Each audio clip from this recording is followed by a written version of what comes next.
Guys, mayroon pala akong planggana. Pero hindi to sa akin ha. Hindi rin to bago. Alam niyo kung saan to. Binitbit ko na lang. Kasi kanina, nandun ako sa may supermarket. Bumili ako. Ngayon, halimbawa ko na lang to ha. Pero hindi talaga to yung actual na lugar. Ayan, bintana. Ayan, mga bintana. Ayan. Kumbaga, balcony yan hanggang doon. Ngayon, nakatambay ako dito banda.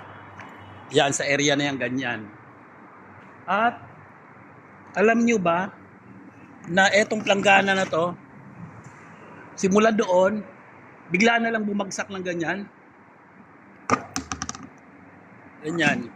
Ayaw kong ihagis, baka mabasag. Mabuti na lang kamo at hindi sa akin tumama mismo sa ulo ko. Dito lang. Ay grabe naman talaga na pangyayari. Kung nahulog sa ulo ko, wala. Ewan ko. Bukol o hindi ko alam. Matibay-tibay pa naman to kasi wala ngang walang basag. Malamang bukol ako ngayon. Hindi ko alam kung saan ko hagilapin siya, kung saan na floor. Pero hindi naman diyan, example lang 'yan. Pero pareho lang din. Kumbaga, ayan ganyan-ganyan. Hindi ko alam kung sa first, second or third nalaglag tong planggana na to. Imagine, malaglagan ka dito sa ulo. Sa sakit. Hindi ko lang alam kung anong nangyari.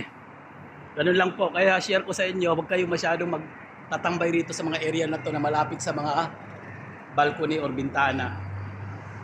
Dapat layo kayo. Dapat itong area na to sa mga gitna. Ganyan.